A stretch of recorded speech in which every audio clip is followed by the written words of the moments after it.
I'm convinced the killer either lives in this area or has strong connections here.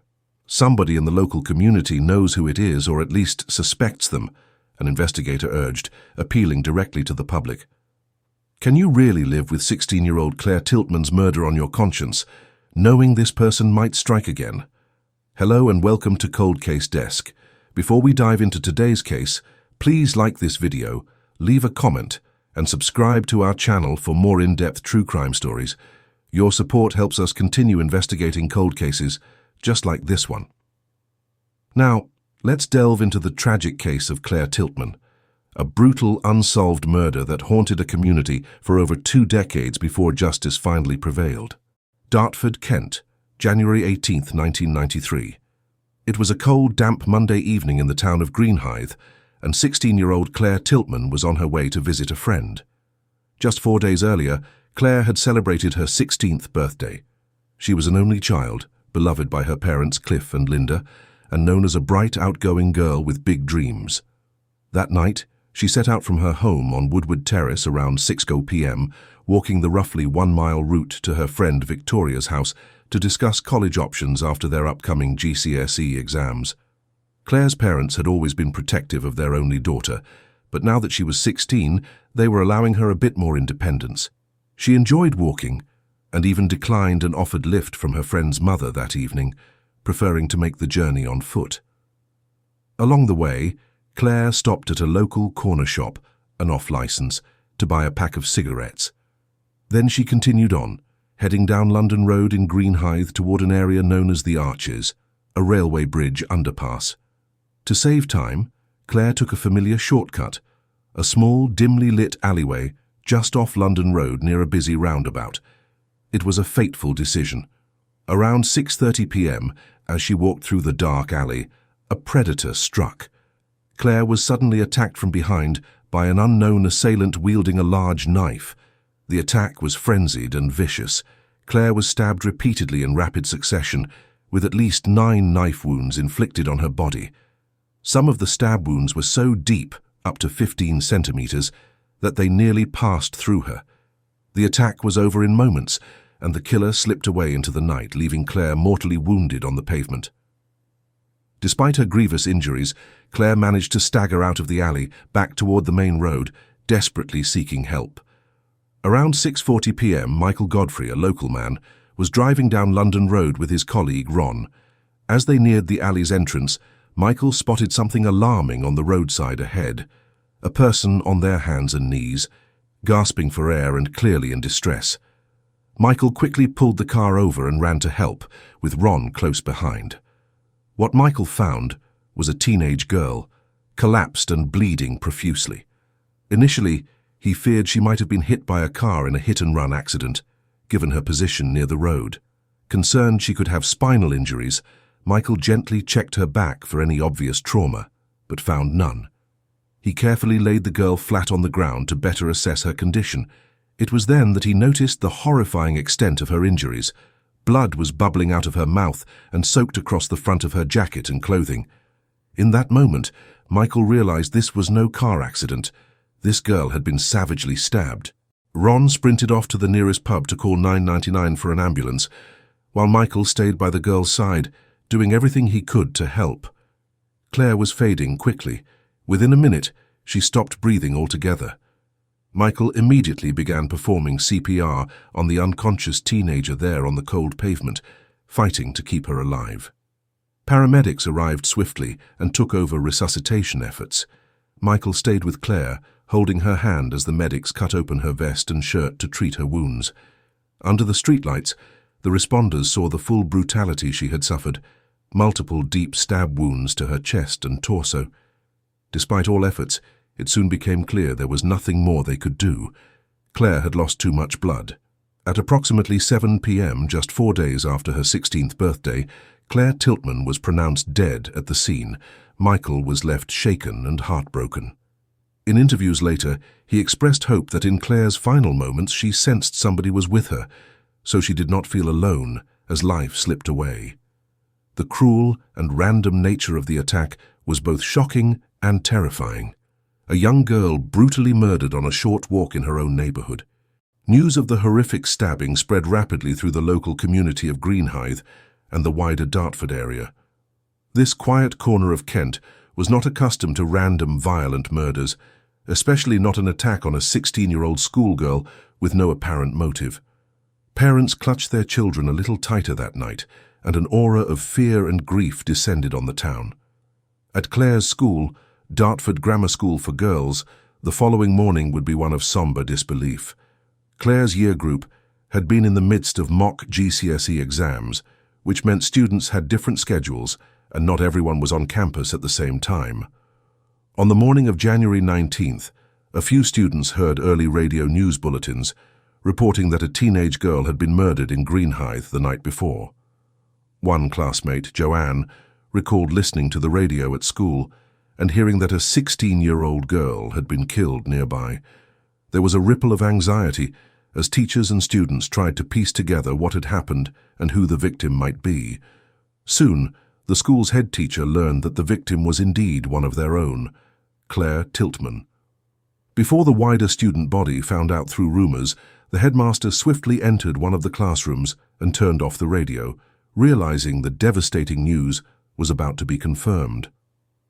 A police liaison officer and the head of year then gathered Clare's classmates to break the news.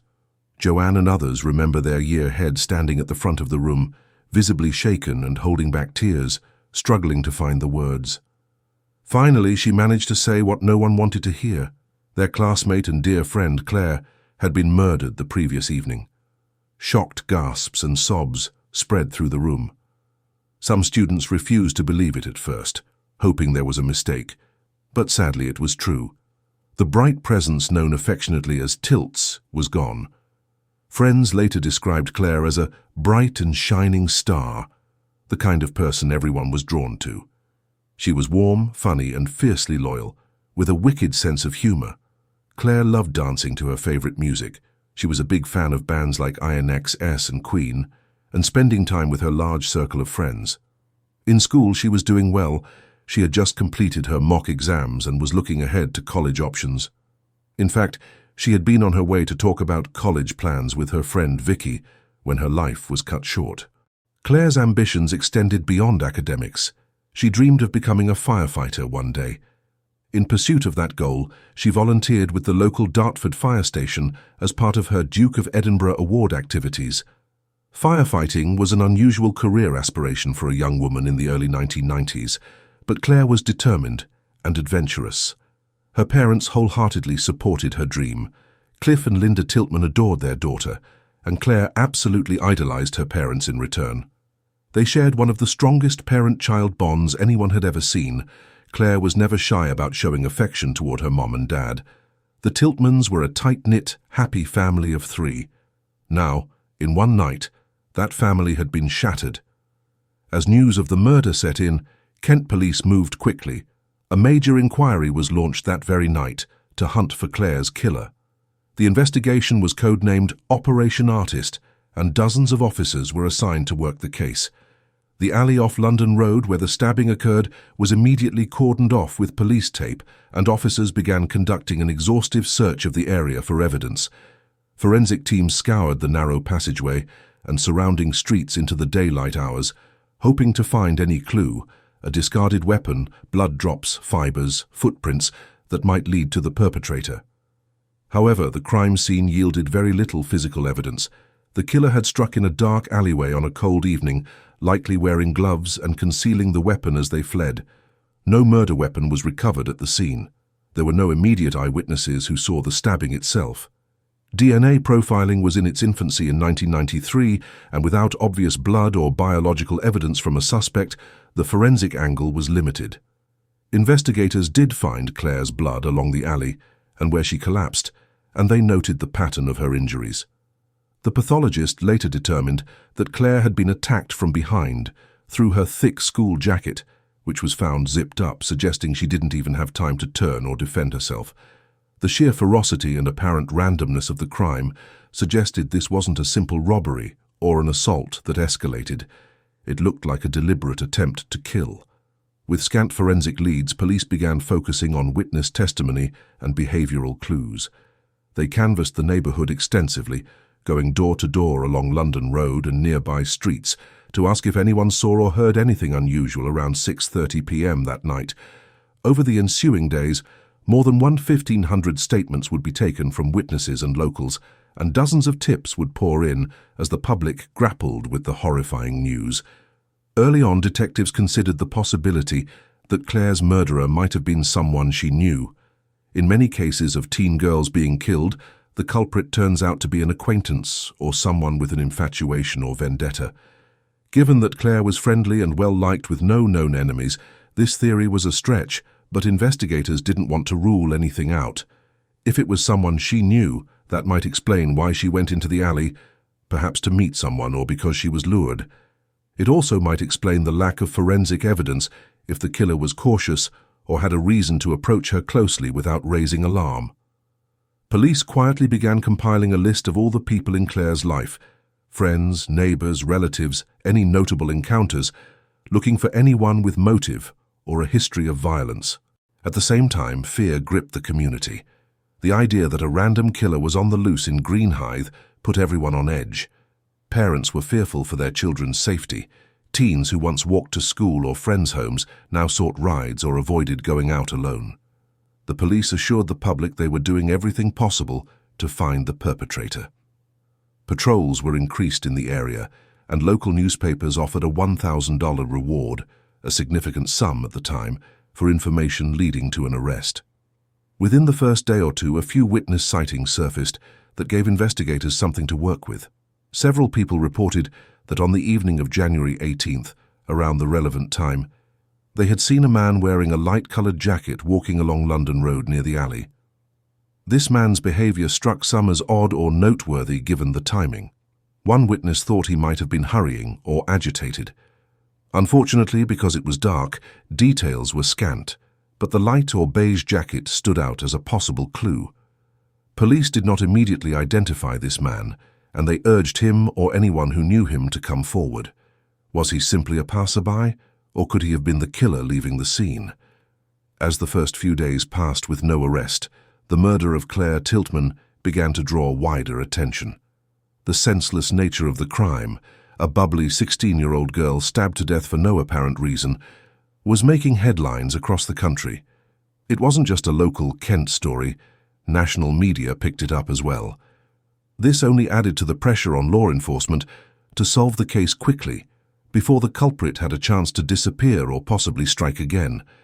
Then investigators were confronted with a chilling realization. This was not the first time a violent knife attack had occurred in the area. In fact, just a few years earlier there had been an eerily similar incident not far from Greenhithe. On December 21, 1988, barely 4 years before Clare's murder, a 27-year-old local woman endured a nightmarish attack that bore some disturbing parallels to what happened to Clare. The victim, a young mother, had been walking home after finishing a late-night shift at work. It was the early hours of the morning, in the nearby town of Swanscombe, just a couple of miles from Greenhithe. Out of nowhere, a man set upon her. This attacker was armed with both a handgun and a knife, a terrifying combination. At gunpoint, he forced the woman to walk with him to a secluded spot, a disused chalk quarry on the outskirts of town. In the cold, dark quarry, the assailant subjected the woman to a prolonged and horrific ordeal. He gagged her by stuffing wads of toilet paper into her mouth to silence her screams. He then cut away her clothing with the knife, effectively stripping her naked. The attacker forced the woman into obscene and humiliating poses and took photographs of her, essentially turning the assault into a grotesque photo session. Throughout the attack, he wielded the knife menacingly. At one point, he repeatedly stabbed the knife into the ground mere inches from her head, taunting and terrorizing her. The man attempted to rape her multiple times, but for some reason was unable to complete the act. Enraged or perhaps frustrated, he turned back to raw violence. He wrapped a school tie around her neck and tried to strangle her with it. The tie tightened around her throat until it suddenly snapped under the pressure. The attacker's fury only escalated. He plunged his knife into the woman's back 5 times, leaving her bleeding and on the brink of death. Believing he had finally killed her, the assailant callously covered her body with dirt and debris there in the quarry, and fled into the night. It was the dead of winter, and the young mother lay in the freezing open pit, gravely wounded, barely clothed, and half buried. Amazingly, she survived. After the attacker left, the woman lost consciousness from pain and cold. But hours later, as dawn approached, she regained consciousness, disoriented in agony but alive. Summoning incredible strength, she managed to crawl out of the shallow grave and make her way down the embankment of the quarry. As morning light broke, she reached an area where workers from the quarry were beginning their day. The shocked workers quickly rushed to her aid and called for emergency help. The victim was rushed to the hospital and spent 9 days in intensive care, recovering from her numerous stab wounds, hypothermia, and other injuries. It was a miraculous escape from what, by all rights, should have been a fatal attack. The 1988 quarry attack understandably shook the area, but despite an investigation at the time, the perpetrator was never caught. The victim provided what details she could. Her attacker was a young man, and her description suggested someone possibly in his late teens or early 20s at the time, with dark curly hair, as she recalled from glimpses during the struggle. She noted he had taken photographs of her with a camera that he carried, which was unusual and perverse behavior. Police had few other leads. The crime scene at the quarry was remote and any traces of the attacker were minimal. Over time, the case went cold. Residents tried to forget the terrifying incident, comforting themselves that it was a one-off occurrence. Now in 1993, as detectives reviewed this earlier case, a frightening question emerged. Could Clare's killer be the same person who attacked that young mother in 1988? The similarities were hard to ignore. Both victims were female, attacked out of the blue while walking alone. Both crimes occurred in the Dartford and Swanscombe Greenhithe area. In both cases, the attacker was armed with a knife and displayed extreme violence and cruelty, stabbing multiple times and seemingly deriving some twisted pleasure from the act. Most importantly, both attacks appeared completely motiveless and random. These were not robberies or domestic disputes gone wrong. They were, it seemed, attacks for the sake of attacking. Such crimes are exceptionally rare. The prospect that the same predator might have escalated from a failed murder in 1988 to a successful murder in 1993 was a major consideration. If true, it meant a serial predator was at large, someone who had already nearly killed one woman and now had slaughtered a schoolgirl and who might very well strike again if not stopped. Police quietly began reviewing the unsolved 1988 case file alongside Clare's. If the same individual were responsible, perhaps clues from the old case, like the use of a gun or the taking of photos, could inform the new investigation. However, publicly, investigators did not immediately announce a connection. They didn't want to panic the community with talk of a serial attacker until they had more evidence. The day after Clare's murder, January 19, 1993, police received an interesting phone call. A man contacted the station claiming that he had been driving through Greenhithe around the time of the murder and he had seen something suspicious. According to this caller, he saw a man with dark curly hair near a zebra crossing, pedestrian crosswalk, not far from the murder scene, sometime around 6:30 p.m. on the night of January 18th. The caller implied that this curly-haired man might have been acting oddly, or could have been connected to the crime. It was a somewhat vague tip, but any lead was worth checking. Detectives took note. A man with curly dark hair near a crossing at 6:30, near the time Clare was attacked. About a week later, the same witness was formally interviewed by police to get more details on his sighting. Strangely, his story changed in this second telling. Now the man said that he had actually been in the area earlier, between 5:45 and 5:55 p.m., and that's when he saw someone walking down London Road. In this version, he made no mention of a zebra crossing or the curly-haired man at 6:30. Furthermore, the witness added a personal detail. He explained that he had been out that evening delivering political leaflets with his mother, who was a local councillor. After finishing their leaflet route, the two had returned home to a street called Milton Street, which was in the vicinity. This inconsistency, a differing time and description, struck investigators as odd. Why would a witness initially claim to have seen a suspect at 6:30 near the crossing, then later revise it to seeing someone earlier and omit the crossing detail entirely? It raised the possibility that the tipster might not be telling the truth or might have gotten confused. However, the man's mother did indeed have a local profile. A councillor is akin to a town council representative, which gave a veneer of credibility to his account of delivering leaflets. Perhaps the first call had been misremembered under stress, and the second interview was more accurate. Police weren't sure what to make of it, but they logged the information. If true, this man and his mother essentially gave each other an alibi for the critical time of the murder. They claimed to be together delivering leaflets and home by about 6 p.m. At that stage, detectives had no concrete reason to suspect the caller himself. He was treated as a witness trying to help. The focus remained on gathering more leads and narrowing down suspects, and suspects were hard to come by. Clare was a popular girl with no enemies, not involved in any risky behaviors that anyone knew of. There was no obvious suspect like an ex-boyfriend. She was only 16 and nothing like that came up. Or a neighborhood menace known to harass girls. It truly looked like a random attack by a stranger, which made it a much tougher case to crack. As weeks passed with no arrest, heartbreak and frustration mounted. Clare's grieving family and friends had to somehow carry on without answers. Clare's parents, Cliff and Linda, were living every parent's worst nightmare, not only losing their only child, but knowing some monster was responsible and still free. On February 9th, 1993, about 3 weeks after the murder, Clare's funeral was held. It was an emotional day that underscored just how deeply she had been loved in her community. Hundreds of people attended to pay their respects. More than 200 friends, classmates, teachers, neighbours, and well-wishers packed into the chapel at Eltham Crematorium in southeast London. Clare's story had touched many beyond her immediate circle, and even people who didn't know her personally felt compelled to honour her memory. Members of the local Royal British Legion, a community veterans organisation, formed a presence as well. Clare and her family were regulars at the Greenhithe branch of the British Legion Club for social events, and in fact, Clare had celebrated her 16th birthday there just days before her death.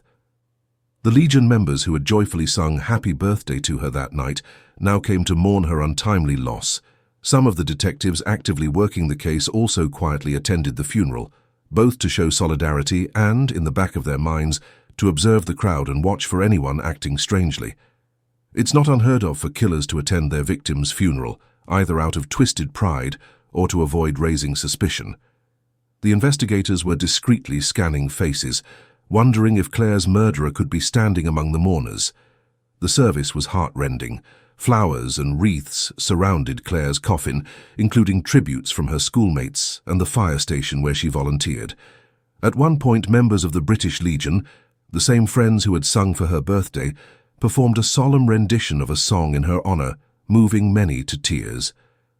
After the formal funeral ceremony at the crematorium chapel, attendees gathered for a wake at the Greenhithe Royal British Legion Club, a place so familiar to Clare in life.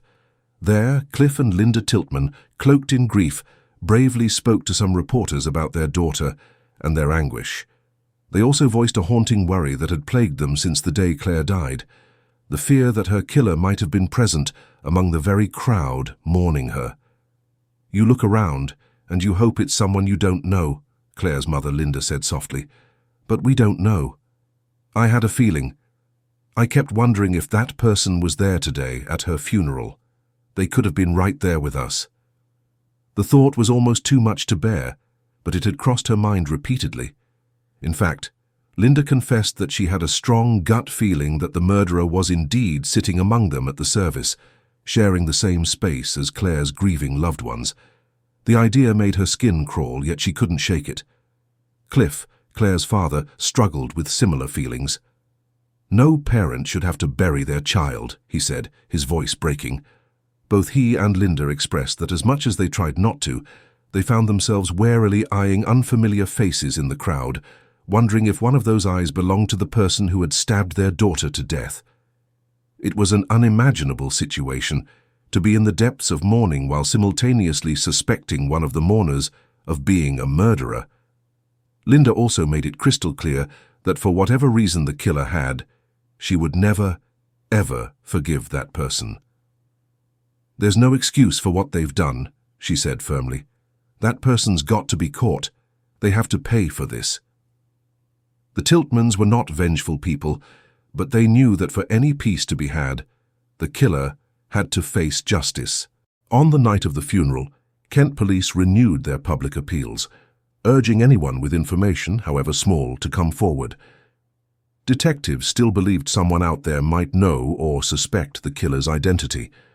Perhaps a friend or family member had been acting oddly since the murder, or had come home on January 18th with blood on their clothing, or suddenly disposed of a knife or clothes. No one likes to imagine their husband, boyfriend, son, or any relative could be capable of such a crime, an officer acknowledged in a media plea.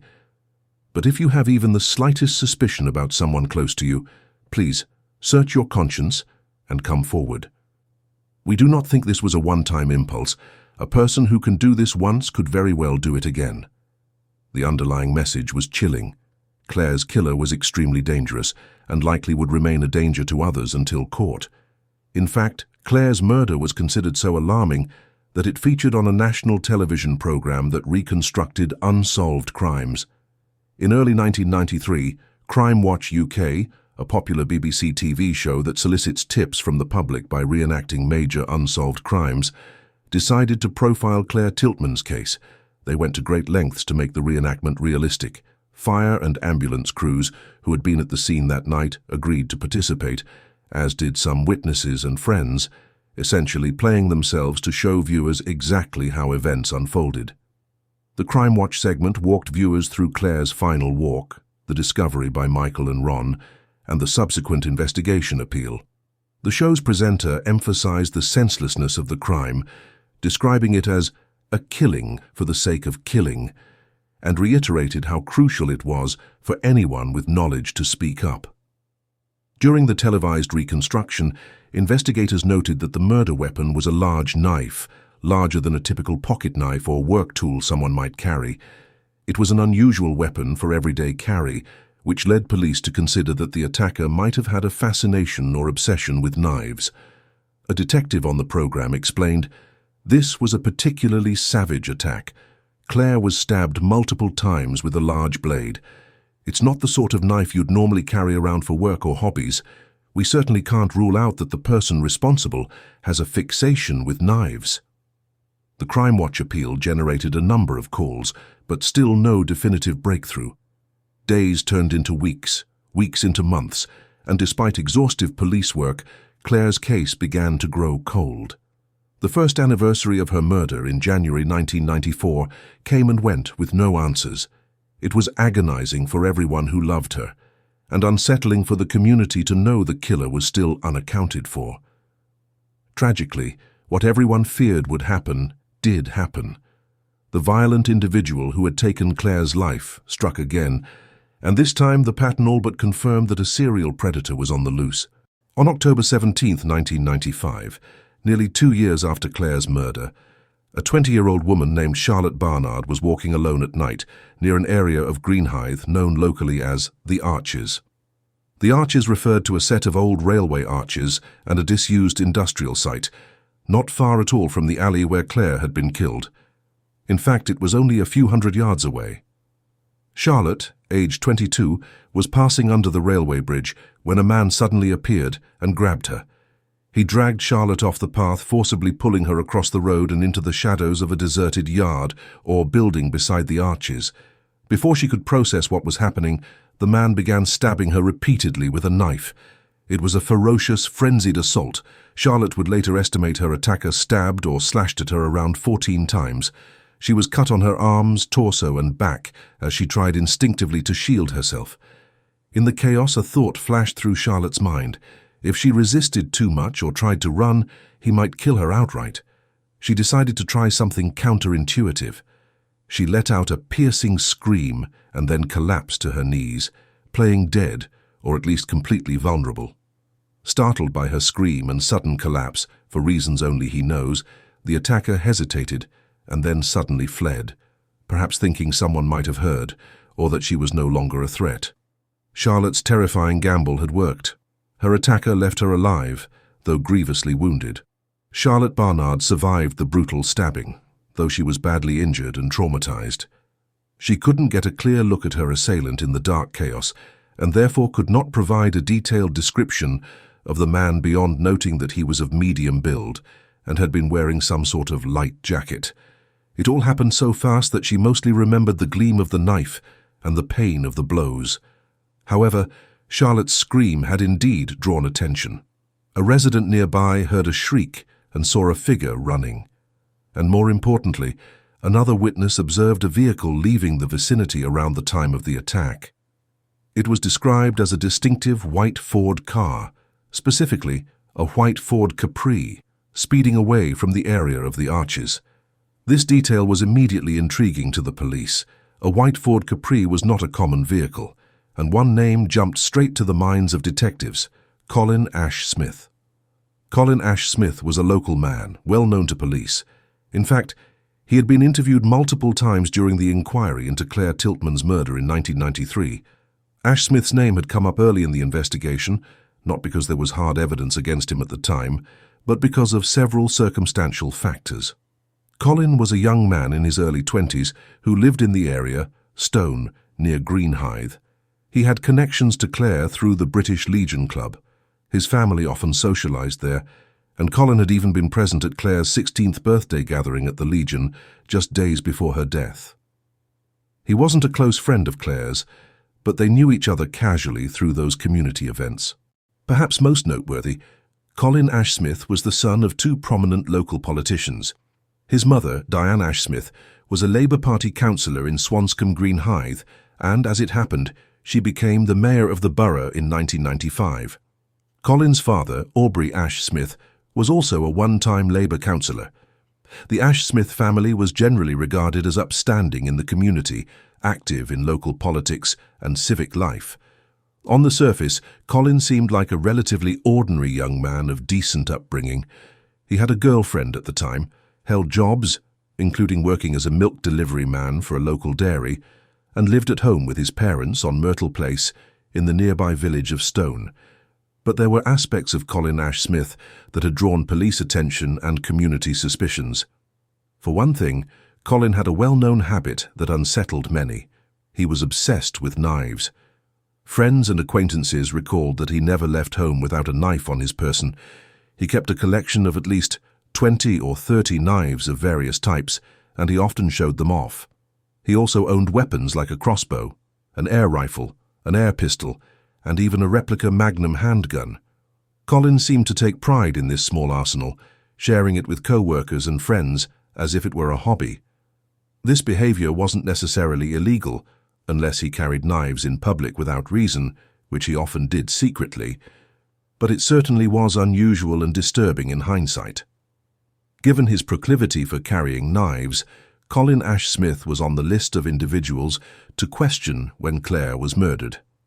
Investigators had spoken to him several times in 1993 and 1994, and each time Colin had denied any involvement.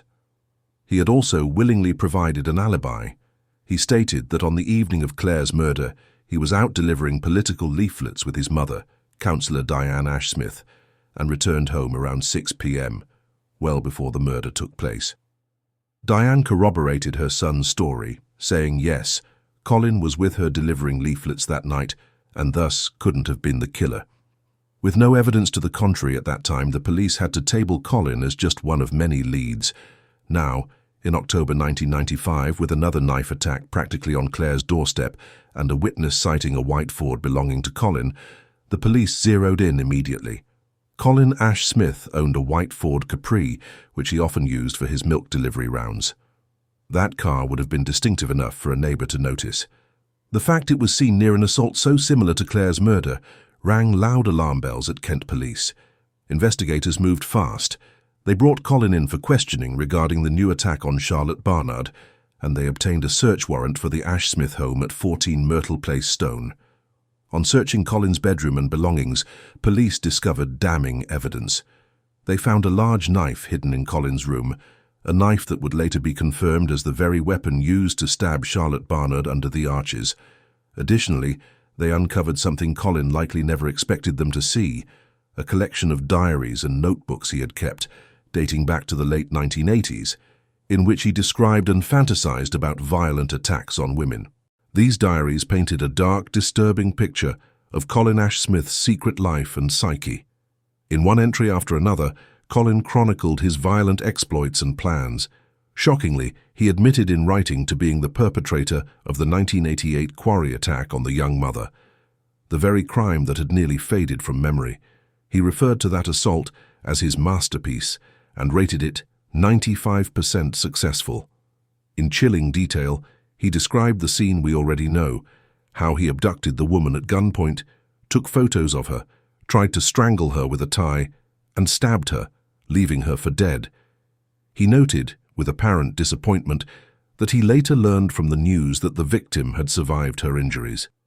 He expressed frustration that his masterpiece was not a full success, and he vowed to do a better job next time.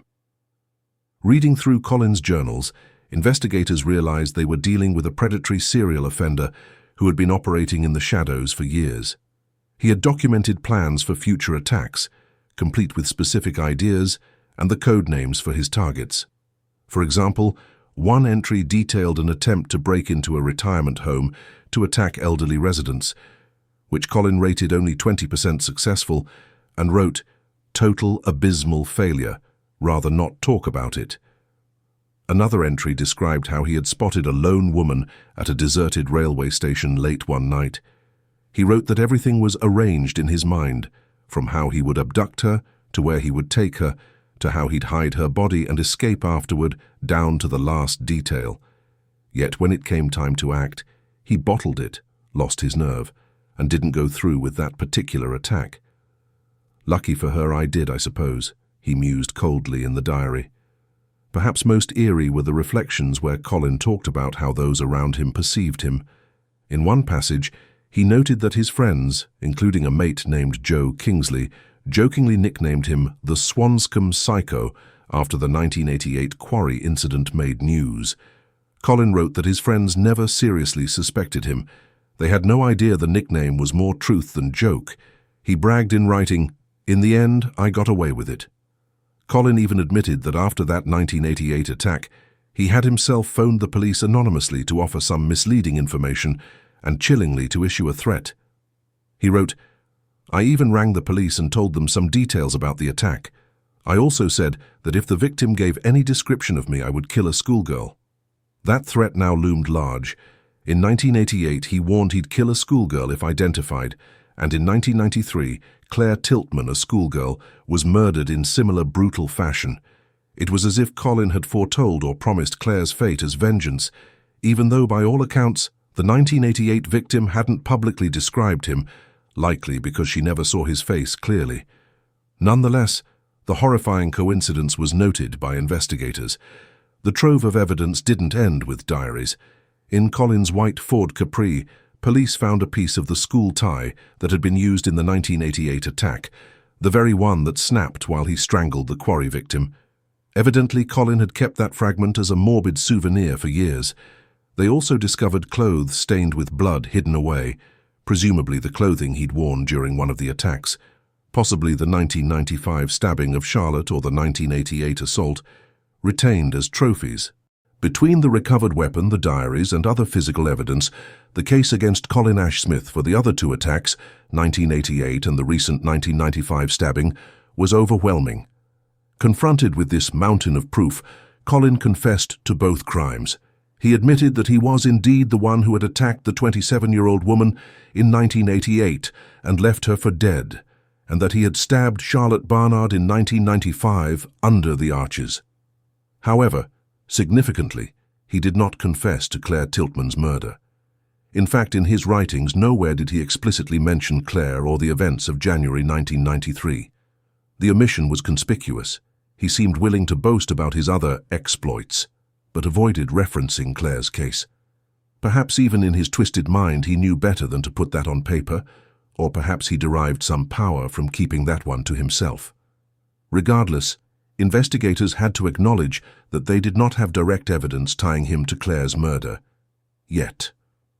Nevertheless, Colin Ash-Smith was promptly charged for the crimes he admitted. On December 20th, 1996, Then 25-year-old Colin Ash-Smith was convicted and given 3 life sentences for the attempted murder and sexual assault of the woman in 1988, and for the attempted murder of Charlotte Barnard in 1995, as well as related weapons charges. The danger he posed to the public was unmistakable, and the judge ensured he would be locked away for a very long time. At Colin's sentencing, details emerged of his deep-seated anger and misogyny.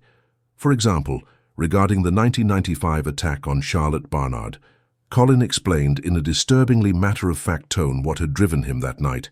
He said that day in October '95, he had been seething with rage because he believed his girlfriend was cheating on him. He had arranged to pick up his partner from work, but arrived 15 minutes late, only to find she had already left, in his mind, presumably with another man, though in reality she may have just gotten a ride or gone home because he was late. Enraged at this imagined betrayal, Colin got back in his car and drove around aimlessly, looking for someone, anyone, to take his anger out on. He later admitted he initially considered attacking a man he saw on the street out of pure rage, but then decided against it.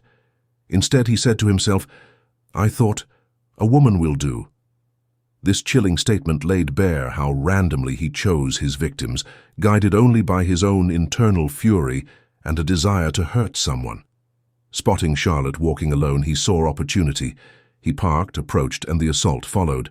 Colin stated that after stabbing her and leaving her bleeding, he felt a sense of relief wash over him. At that moment, he didn't care what happened to her, whether she lived or died.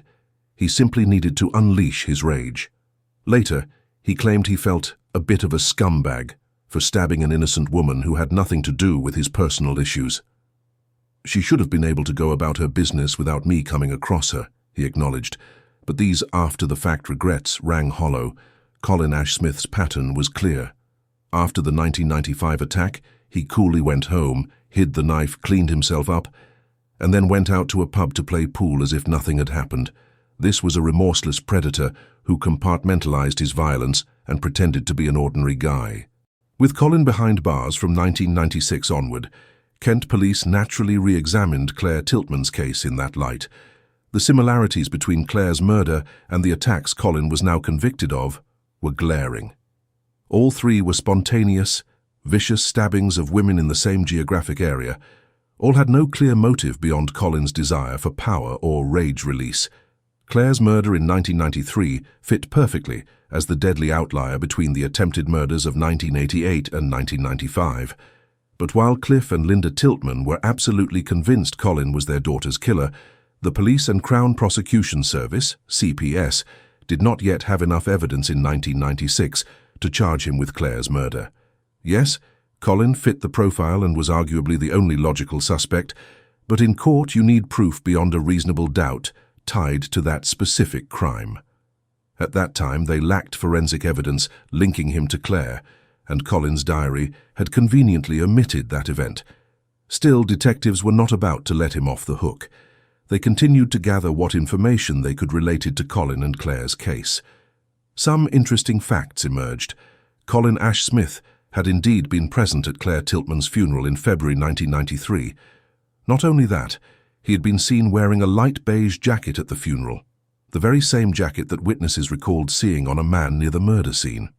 In fact, photographs from the funeral and accounts by those present later confirmed that Colin stood with his parents at the service, dressed in a distinct light-coloured jacket that matched the description of the mystery man reported on London Road that night. At the time, it didn't incriminate him. Many people wore similar jackets, but in retrospect, it was a chilling detail. Colin obviously knew Clare socially from the British Legion Club gatherings. He wasn't a stranger to her. They had interacted casually at family events. On the night of Clare's 16th birthday party at the Legion, just days before her death, Colin had been there with his parents, celebrating alongside the Tiltmans and others, so he knew exactly who Clare was. It's quite possible that, in his warped mind, that familiarity even added to the allure of targeting her, or alternatively, she may simply have been in the wrong place at the wrong time and he attacked opportunistically. Only Colin knows which it was. In December 1995, while Colin was in custody awaiting trial for the Archies attack, Police interviewed him again specifically about Clare's murder. By now, 2.5 years had passed since Clare's death, but investigators confronted him with a description they had of a suspect from 1993. This description came from witnesses, and perhaps from Colin's own earlier tip call unbeknownst to him. It described a male in his early 20s, about 5'9" or 5'10" tall, with blonde hair cut short on the sides and back, a roundish, boyish face, and wearing a light-colored jacket. Essentially, this was a description that rather closely matched Colin's appearance in 1993. When presented with this, Colin made a sly attempt to redirect suspicion. He told police that he actually recognized the person from that description. He claimed that it sounded like a young man he used to see at the Royal British Legion Club, someone who played pool with Clare and who had since moved away from the area shortly after the murder. Colin said he couldn't recall the fellow's name, but that a friend had mentioned the guy still lived somewhere nearby, saying, "He lives at the back of me," implying perhaps a street behind Colin's. Colin said he last saw that person at Clare's funeral, but didn't speak to him then. Detectives followed up on this lead and did identify the man Colin was referring to. However, they found that this individual had not had blonde hair for at least a decade, meaning around 1985 or earlier, and did not match the timeline at all. In other words, Colin was pointing the finger at someone who could be completely ruled out as Clare's killer. It became apparent that Colin was likely fabricating a suspect to throw them off, shining the spotlight on an innocent person to muddy the waters. This, combined with his false tip call in 1993, painted a picture of a cunning and manipulative liar trying to stay one step ahead of the investigation.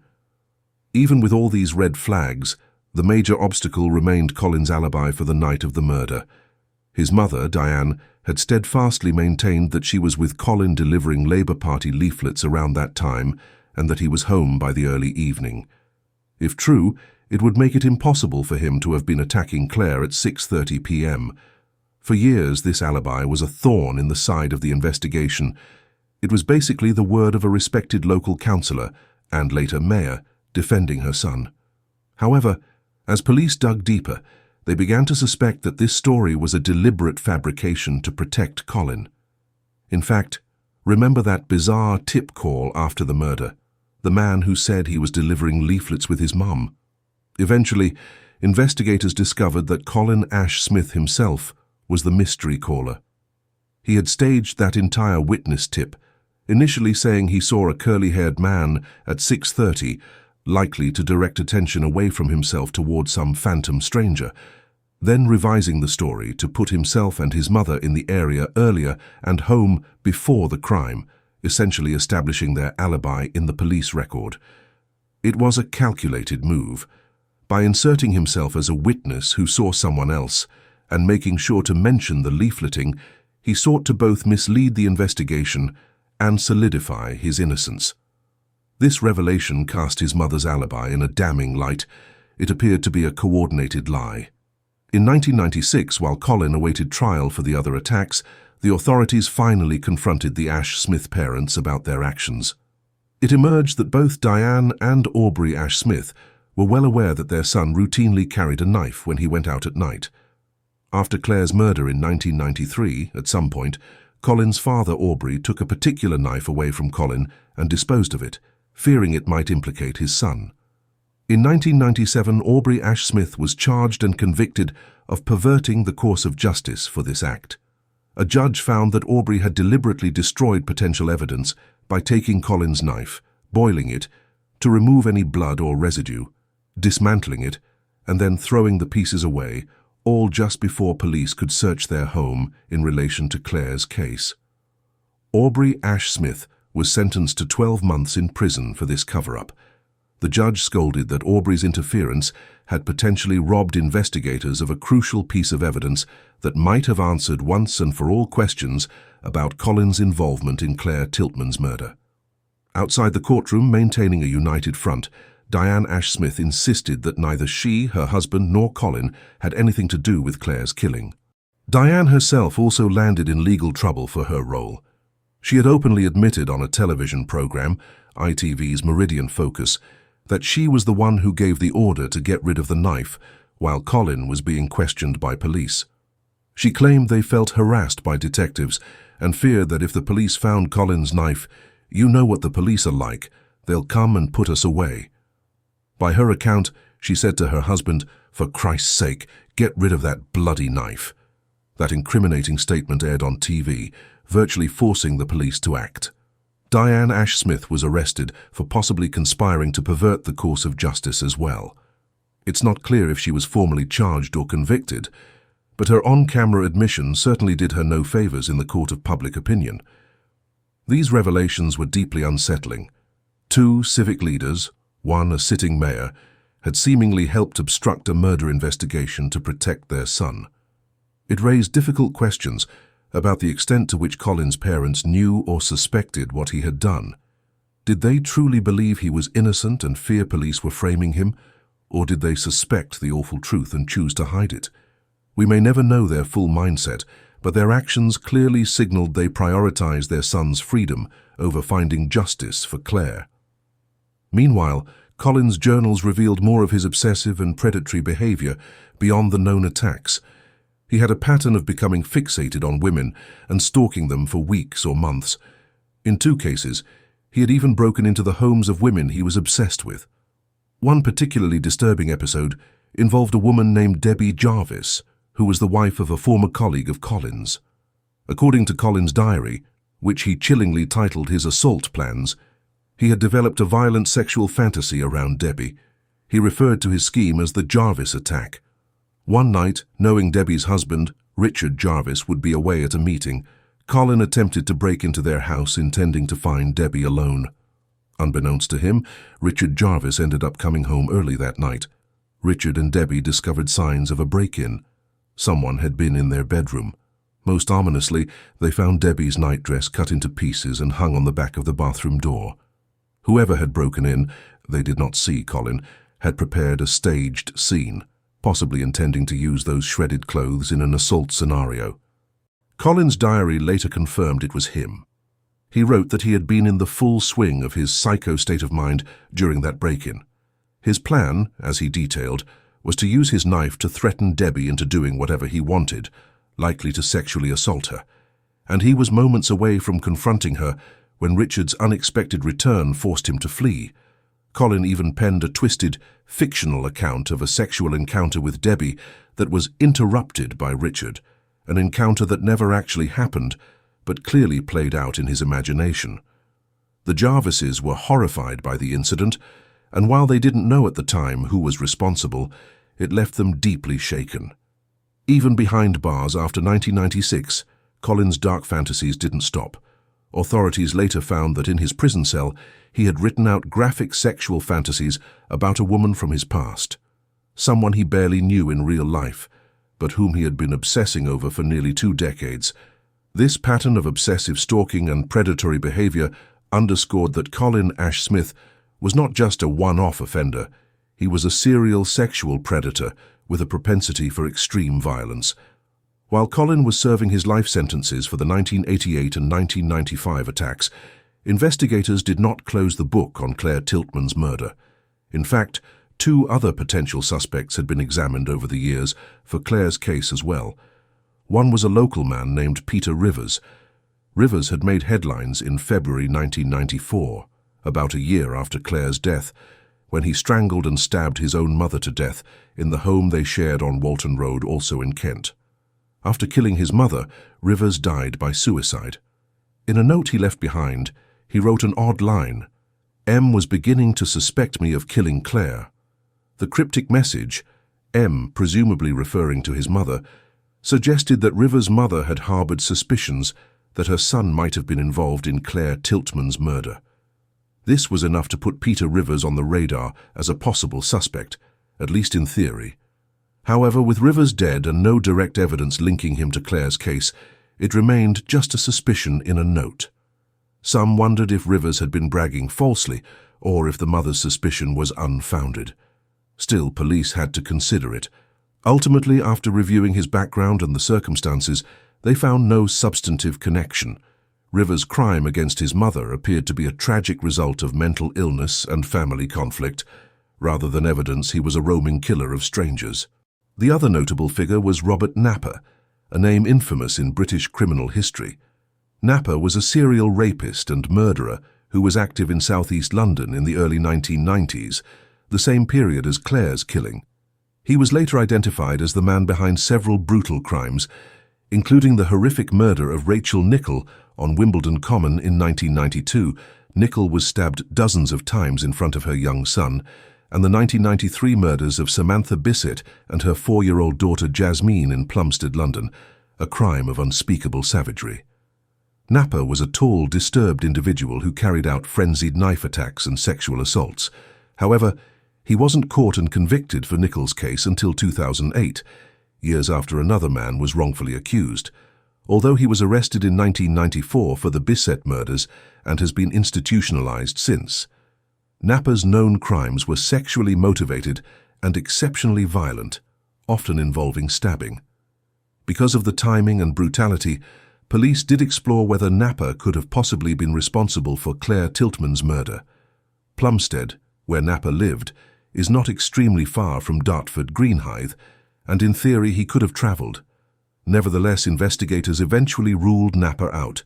There was no evidence placing him in Kent at that time, and Clare's murder lacked a sexual assault component that was almost always present in Napper's crimes. In truth, Napper became more of a red herring used by Colin's defense team later, as we'll see, than a truly viable suspect. So by the late 1990s, all signs still pointed to Colin Ash-Smith as Clare's likely killer, but the case remained officially unsolved. Clare's parents, Cliff and Linda, never stopped believing Colin was the one. They had attended every day of Colin's 1996 trial, listening to the heinous acts he admitted, certain that the man who could do those things had also taken their daughter's life. The turn of the millennium came and went.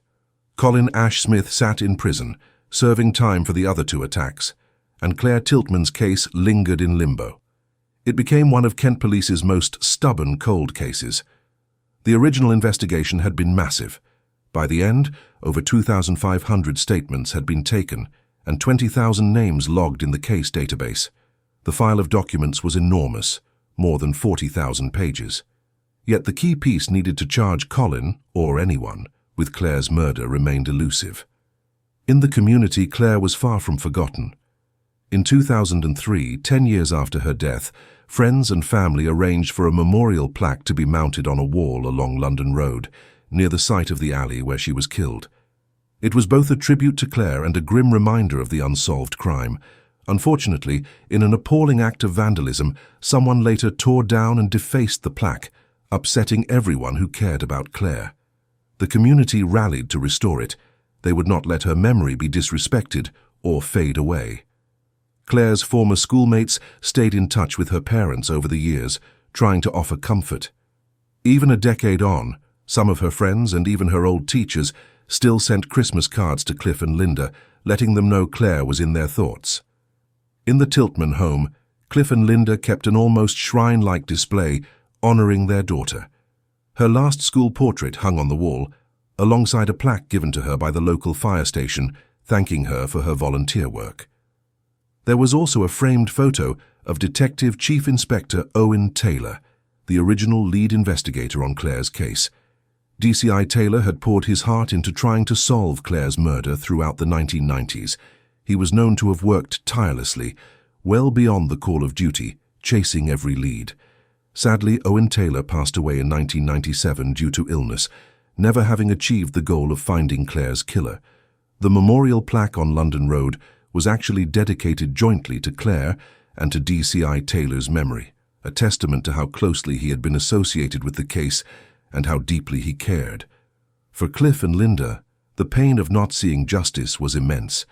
Linda once said, "You look around and hope that it's someone you don't know, but we just don't know. I will never ever forgive that person, never ever. There's no excuse for what they did. That person's got to be caught." This unresolved anguish gnawed at them daily. In 2003, a significant change in English law inadvertently set the stage for a breakthrough in Clare's case later on. The Criminal Justice Act 2003 introduced provisions that allowed courts to admit evidence of a defendant's bad character, including previous convictions and other misconduct, in criminal trials under certain circumstances. Prior to this, it was generally very difficult to introduce evidence of a defendant's past crimes in a new trial for fear of prejudicing a jury. But the 2003 law recognized that sometimes the pattern of someone's behavior is so relevant to a case that a jury should be allowed to hear it. In essence, if prosecutors could argue that a defendant had committed very similar offenses before, and that it would be more than coincidence, they might be permitted to share that with jurors. At first, this legal concept was used cautiously, and its limits were tested in various cases. But for the Clare Tiltman investigation, this change was monumental. It meant that someday, if Colin Ash-Smith were to be charged with Clare's murder, the prosecution could potentially introduce his 1988 and 1995 attacks, and even his chilling diaries, as evidence to show a jury that he had a history of committing exactly the kind of crime that befell Clare. In the past, trying him for Clare's murder would have been nearly impossible without direct evidence tying him to the scene. But now his character and pattern of behavior could serve as circumstantial evidence of the strongest kind. Unfortunately, before this new legal avenue could be explored, more heartbreak struck the Tiltman family. In 2008, Clare's mother, Linda Tiltman, died of cancer at the age of just 56. She passed away with the case still unsolved, never knowing for certain who killed her daughter. Though she strongly suspected Colin, it had not been confirmed by a verdict. Linda went to her grave without the closure and justice she so desperately sought. By 2012, 19 years after Clare's death, only her father, Cliff, remained. The passage of time had not eased his grief. Approaching the 20th anniversary of the murder, Cliff made a public plea for anyone with new information to come forward. "I've never given up hope, never have done, never will do," he told reporters. "It's been 17, 18, 19 years, a long time, but I still hope." He spoke of how the loss had affected their family in ways he couldn't begin to put into words. "Clare," he said, "should be 35 years old now. She's gone. Her mum's gone. There is only me now," he lamented. He admitted that he tried to stay strong, but there were times he would hide away and just cry for an hour, overwhelmed by the emptiness of the house and the absence of his wife and daughter. His voice breaking, Cliff addressed the public. "I miss her to bits. I can't describe how much I miss my girl. Someone out there knows what happened. Please, please do the right thing." Tragically, Cliff Tiltman passed away on September 12, 2012, at the age of 62, after suffering heart complications. He died just a few months shy of the 20th anniversary of Clare's murder, having never seen justice done. At the news of Cliff's passing, Detective Chief Inspector Rob Vinson, who was then leading a review of the case, publicly stated, "Last month, a good man went to his grave without ever seeing justice served for the murder of his only daughter. This isn't the end of our investigation. We have always maintained that someone has information about this murder, and we will continue to investigate it." DCI Vinson expressed hope that knowing both of Clare's parents were now gone might weigh on someone's conscience enough that they'd finally break their silence. "I hope the sad news of Cliff's passing might prompt someone to come forward with the key piece of information we need to identify Clare's killer and bring this case to a successful conclusion."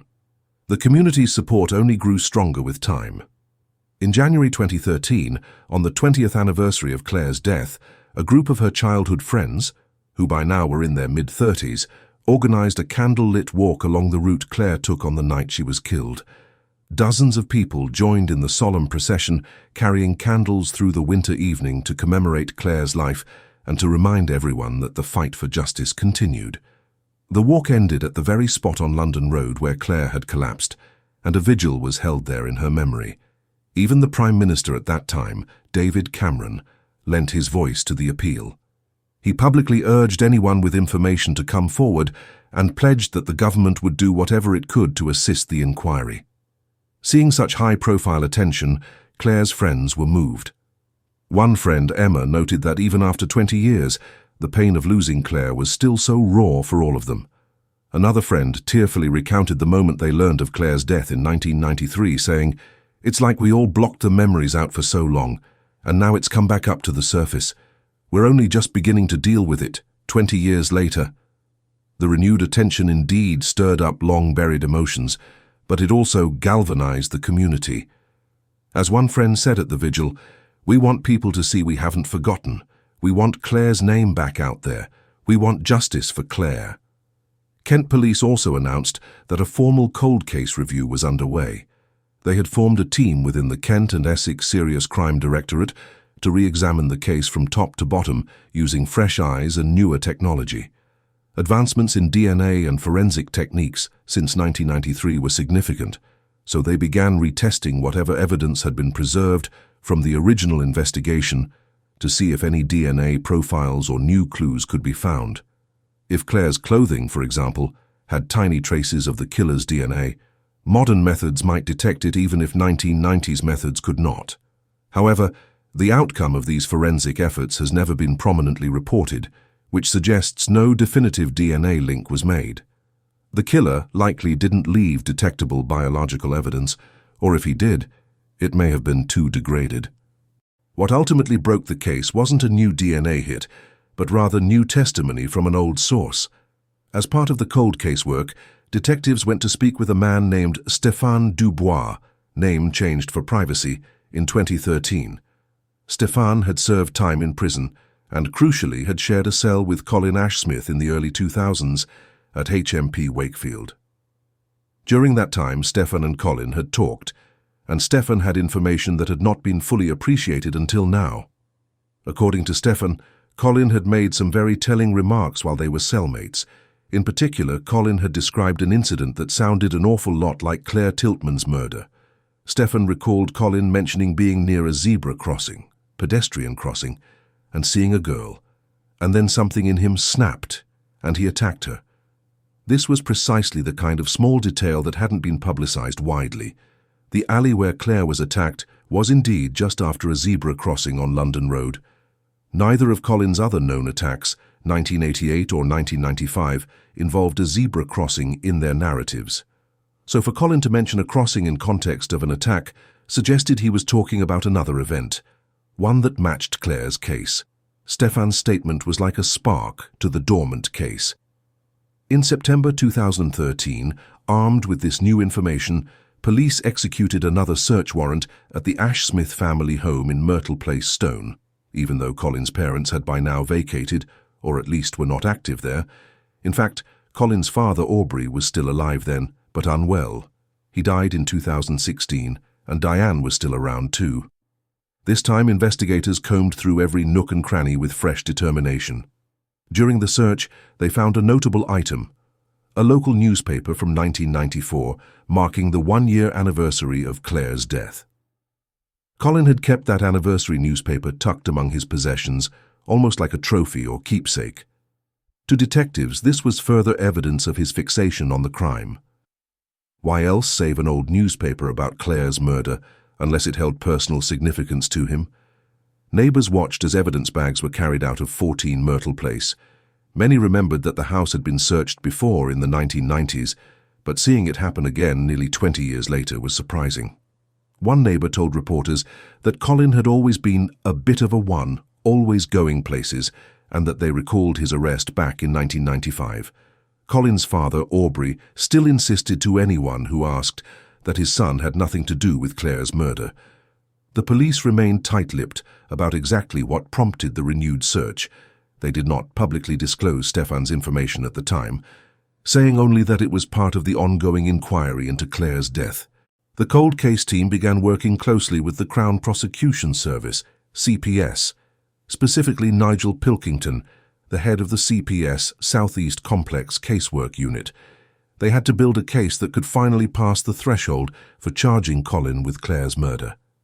Pilkington later explained that while the bad character law from 2003 opened the door, it took years to truly figure out how to harness it effectively. "We can't run a case on bad character alone," he noted. "It wouldn't be fair to try somebody just on their record. There had to be a narrative that tied everything together persuasively. Essentially, they needed to show that Colin's pattern of offending was so unique and so similar to the circumstances of Clare's murder that it would be an astonishing coincidence if he wasn't the killer."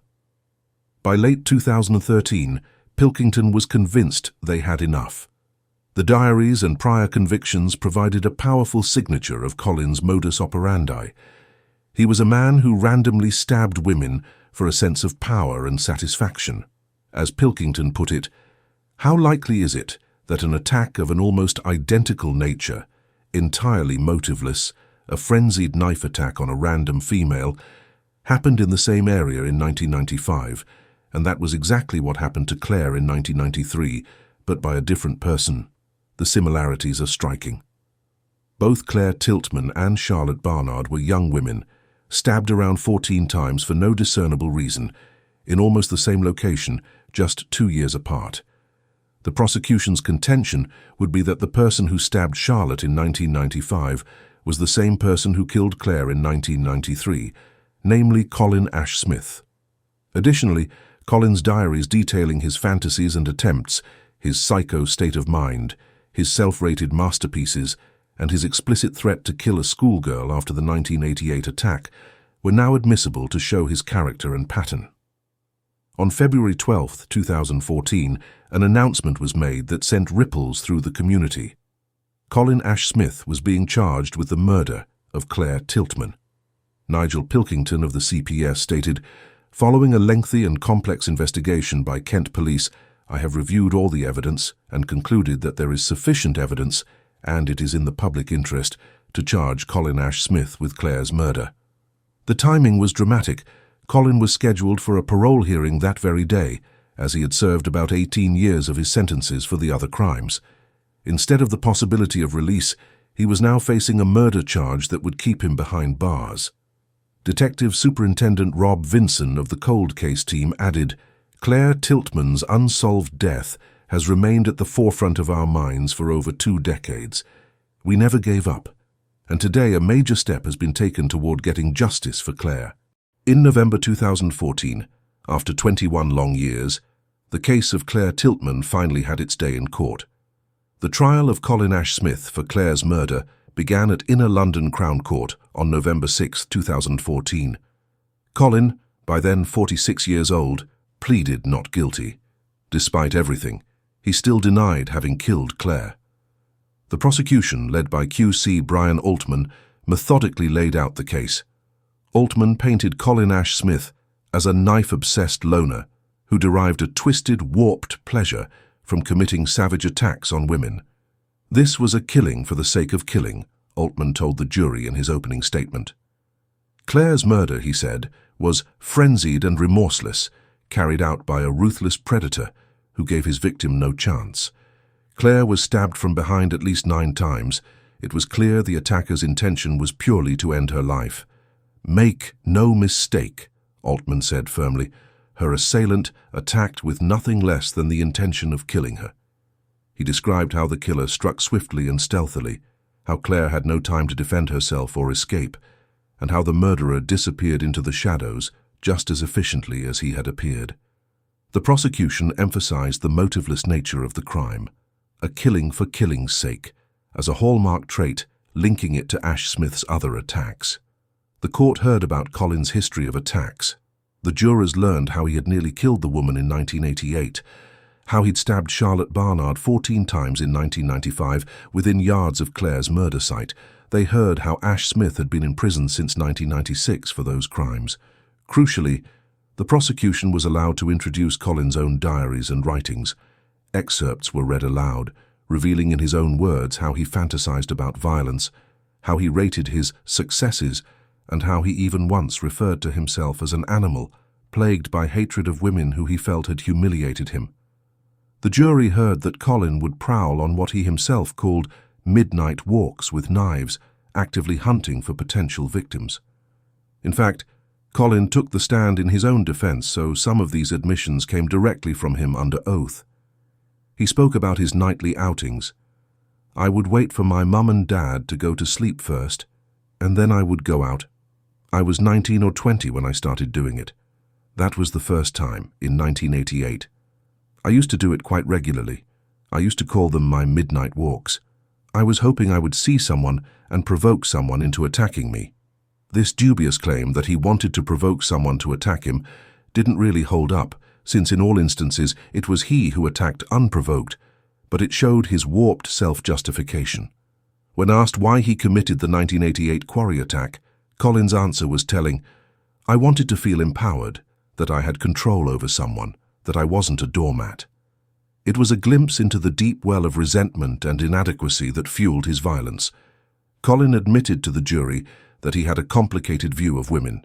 He said he liked women, but also didn't like them, explaining that he felt women had power over him, that they used him and made him feel worthless, and that he had no confidence around people in general. This misogynistic chip on his shoulder matched what the prosecution argued, that his crimes were driven by a hatred of women who he believed slighted him. The prosecution also presented evidence specific to the Clare Tiltman case. They highlighted that a key witness in 1993 had described a man in a light-colored jacket at the scene, and that Colin indeed owned a pale beige jacket at that time. Not only that, but he wore an identical jacket to Clare's funeral. Jurors learned that Colin had actually befriended Cliff and Linda Tiltman in the aftermath, inserting himself among the grieving family by volunteering with his father to help support them through the British Legion Club community. Colin got to know Clare's parents reasonably well, as he himself put it, after her death. A nauseating thought, considering he was almost certainly the one who caused their grief. Colin, when testifying, stuck to denials of involvement in Clare's murder. He claimed that seeing the devastation the Tiltmans went through made him angry at whoever had killed Clare. In one of the more audacious moments, he actually said he wanted to kill Clare's murderer himself because of what it did to her parents. If he expected this to portray him sympathetically, it likely backfired. It just highlighted his deceitfulness to the jury. His former girlfriend testified that Colin's behavior in the days following Clare's murder had been odd. He was withdrawn and on edge.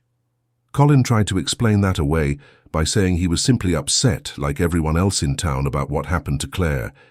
The jury also learned that Colin had a collection of 20-30 knives and other weapons, and that he always carried a knife, even to work or casual outings. They heard how he even play-acted attacks on his girlfriend at times, a twisted sort of horseplay that in hindsight showed his obsession with the act of attacking. One particularly compelling piece of evidence was Colin's own missteps during the investigation. The prosecution revealed how Colin had made that anonymous phone call the day after the murder, giving a false lead about a curly-haired man, and how he then changed his story to place himself and his mother leafleting at the relevant time. By doing so, he inadvertently placed himself near the scene of the crime during the window of the murder, a fact not lost on the jury. Why would an innocent witness do that, unless to fabricate an alibi? This was presented as consciousness of guilt. A critical witness for the prosecution was Stefan, the former cellmate who had provided the zebra crossing tip that reignited the case. Stefan took the stand and recounted what he remembered of his conversations with Colin. However, as the defense cross-examined him, Stefan's reliability came into question. On the stand, Stefan suddenly claimed that he might have confused Colin's statements with those of another inmate. He said he only had a vague idea of what Colin had done back then, and he admitted they used to joke about Colin's stabbing prowess, or lack thereof. Stefan quipped that Colin had stabbed one victim multiple times yet missed every vital organ, joking, "We wouldn't have him on the prison darts team." This dark humour aside, Stefan now asserted that due to medication he was on, his memory was not clear, and he could barely recall the details of the statement he gave to police in 2013. Essentially, he walked back the clarity of the zebra crossing confession. This was a setback for the prosecution's narrative, as Stefan's testimony was meant to highlight that Colin had effectively confessed in prison to killing a girl he saw on a zebra crossing, i.e. Clare. Now, with Stefan waffling, the prosecution had to rely on the circumstantial tapestry of the case more heavily, which fortunately was very strong on its own. Throughout the trial, Colin's defense team tried to cast doubt. They pointed out that no forensic evidence tied Colin to the 1993 crime. They also argued that it was unfair to build a case largely on his past bad acts. In a bold move, the defense even floated Robert Napper, the infamous serial killer, as an alternative suspect.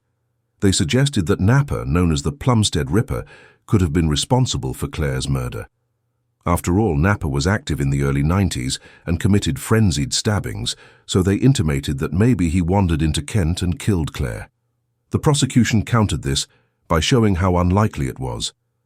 Napper's crimes had distinct differences, usually sexual assault, different victim profile, and, crucially, Napper was not known to be in that area, whereas Colin clearly was. It seemed the defense was grasping at straws by naming Napper, a known bogeyman, without any evidence linking him to Clare's case. The jurors likely saw through that ploy.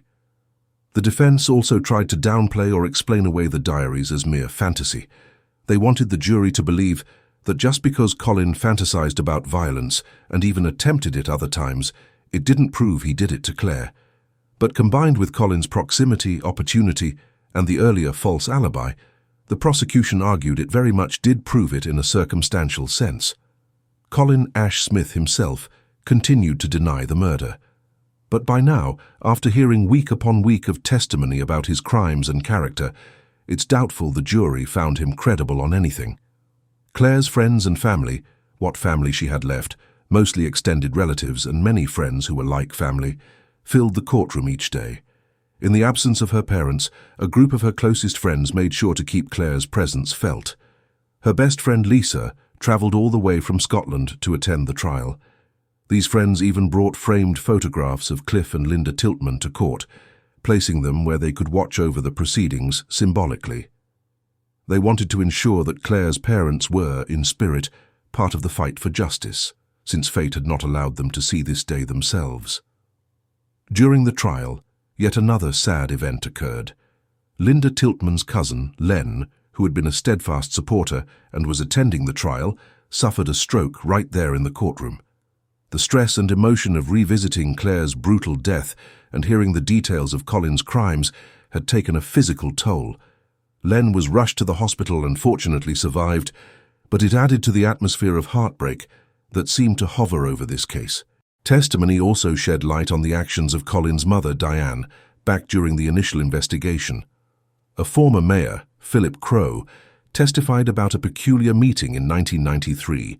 He, Diane Ash-Smith, and another councillor had attended a police briefing given to local officials in the wake of the murder, to update them so they could reassure constituents.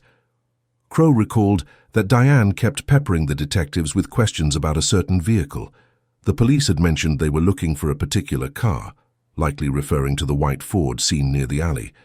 Crowe said Diane seemed oddly fixated on the car, repeatedly steering the QA back to that topic. She wouldn't let it go, he said.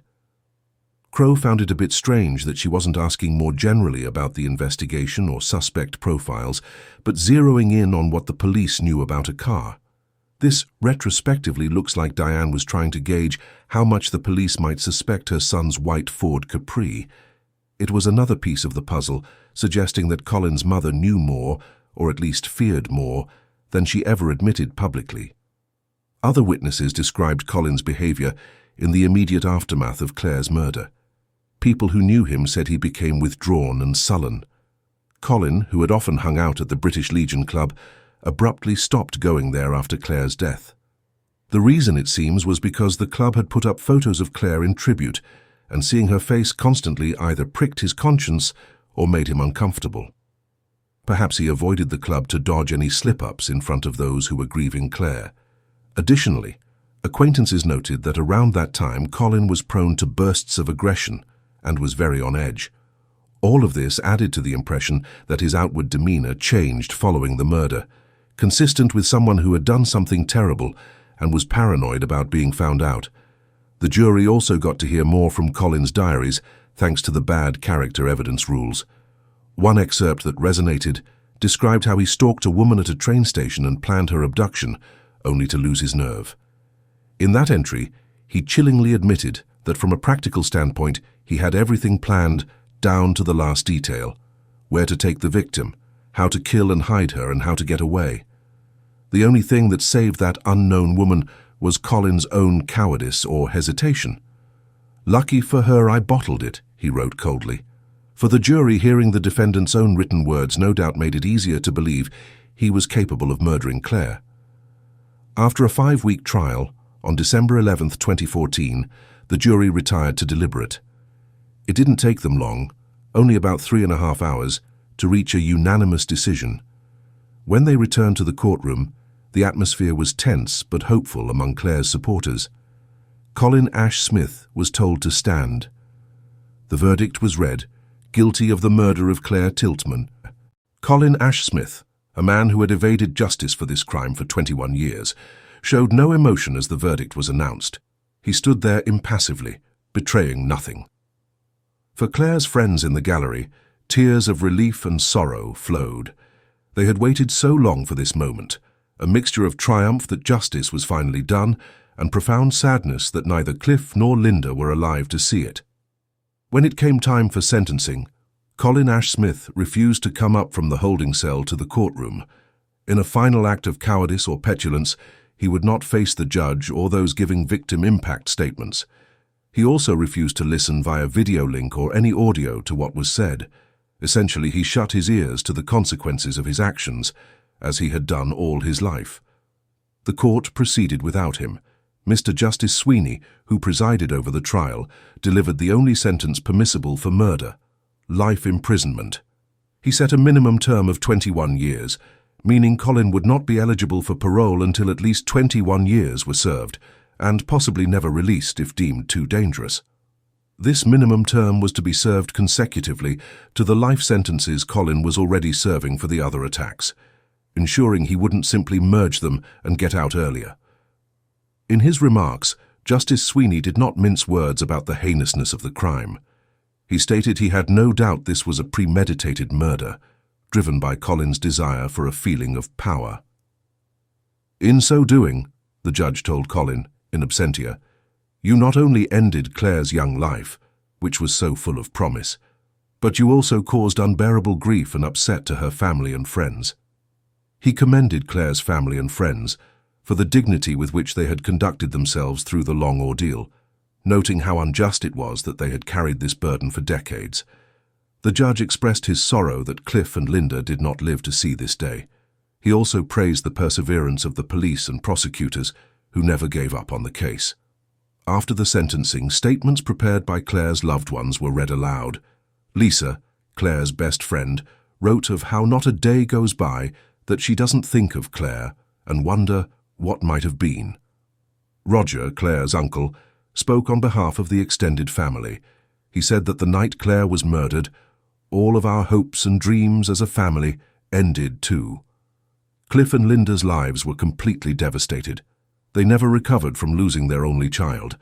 He lamented that it was very sad Cliff and Linda couldn't be in court to see this moment, but perhaps now they could rest in peace.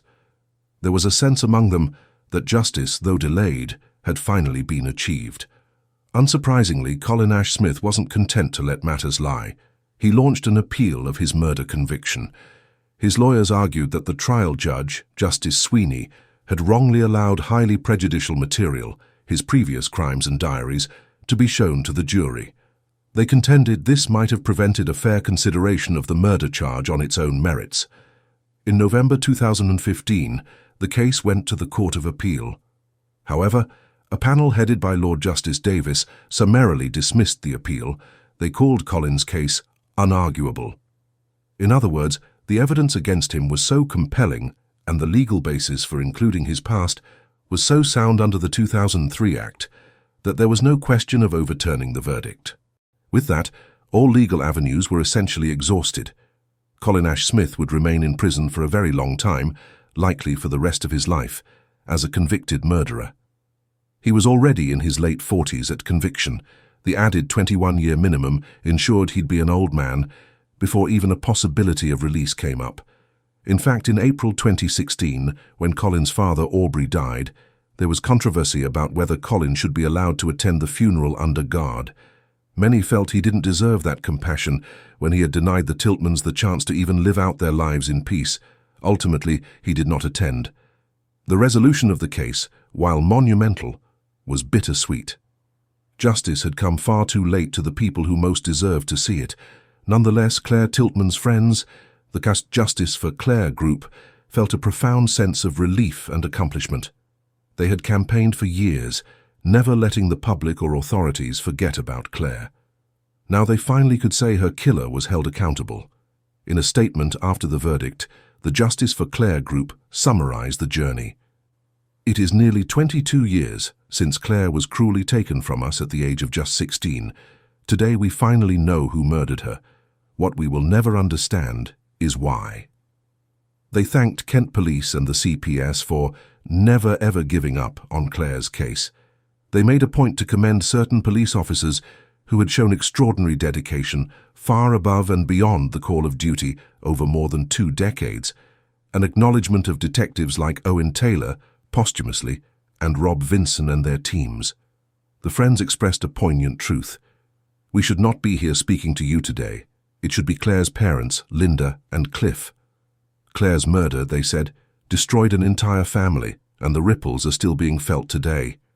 Indeed, the Tiltman family line ended that night in 1993. 2 loving parents died early from grief and stress, leaving only memories. However, Clare's friends refused to let her legacy be solely about tragedy. "Today we reclaim our friend," their statement went on, "and remember her for the wonderful person she was, rather than for what happened to her." They recalled Clare's vibrant personality, her humor, her ambition. By now, they mused, she surely would have fulfilled her dream of being a firefighter, perhaps saving lives and excelling in a career few women pursued then. She might have gotten married, had children, built a whole life. Her murder stole all of that from her, they said, and from her parents. It deprived them of seeing their daughter grow up and thrive. They vowed that they would never forget Clare. She would live on in their hearts and in the community's memory. And now, at last, she and her beloved parents could rest in peace, knowing that the man responsible for her death had been brought to justice. In the years following the trial, the community has continued to honor Clare Tiltman's memory. She has not been forgotten, far from it. A number of memorials and dedications have been established. In Greenhithe, a new road was named Clare Tiltman Avenue in her honor, ensuring that her name literally became part of the local landscape she once walked. Another road, Fast Track Manorway, a local thoroughfare, was officially renamed to Tiltman Avenue in 2022, further cementing her legacy. A memorial bench was installed, providing a peaceful spot for reflection, with a plaque reminding passers-by of Clare's life and the impact of her loss. In 2022, an eco-hub community centre in Stone, Clare's home village, was named the Clare Tiltman Centre. This centre is used for eco-friendly projects and youth educational activities, things Clare likely would have supported. At the opening ceremony, one of Clare's old school friends, Emma, commented that it was lovely to see something so positive associated with Clare's name. Out of tragedy, this was a positive legacy, a place helping children and young people learn and grow, carrying forward Clare's own love for life. To mark the 30th anniversary of her death in January 2023, the local Stone Parish Council planted special Clare roses in her memory, a living tribute that will bloom year after year, symbolizing remembrance and renewal. Clare's story has been told in documentaries, books, and articles, becoming an example of a cold case eventually solved through persistence and the evolution of the justice system. It remains a heartbreaking story of a young life cut short by senseless violence, but also an inspiring story of tenacity and community spirit. Those who loved Clare refused to let her fade into a statistic. They kept fighting for her, and in the end, they triumphed. The murder of Clare Tiltman shows us both the worst and the best of humanity. The worst in the cruel acts of a predator who preyed on the innocent. The best in the way a community united to support a grieving family. How law enforcement officers doggedly pursued justice long after most would have given up. And how Clare's friends showed extraordinary loyalty to preserve her memory and see justice done. After 21 years, justice finally caught up with evil. Clare Tiltman's killer was unmasked and condemned, ensuring he could never hurt anyone else. While nothing can bring Clare back or undo the pain caused, there is solace in knowing that her case did not remain forever unsolved. The truth prevailed over lies. Today, if you walk through Greenhithe and Stone, you'll find reminders of Clare, A road sign here, a plaque there, roses blooming in a garden. She is woven into the history of the place she once called home. Those who knew her can now remember her smile and laughter, without the shadow of unanswered questions hanging over them. The Cold Case Desk will always treasure stories like Clare's, stories where justice, though delayed, is never denied in the end. We extend our heartfelt thoughts to the friends and family of Clare Tiltman and to all those who worked tirelessly to solve this case. Thank you for listening to Clare's story. If you found this case compelling, please hit the like button, let us know your thoughts or pay tribute to Clare in the comments, and subscribe to Cold Case Desk for more deep-dive true crime documentaries. By subscribing and engaging, you help us ensure that important stories like this are not forgotten. Your support means a lot to our community. Until next time, stay safe and take care. And remember, we owe it to the victims and their loved ones to keep seeking the truth no matter how long it takes. Like, comment, and subscribe for more cases on Cold Case Desk. Thank you.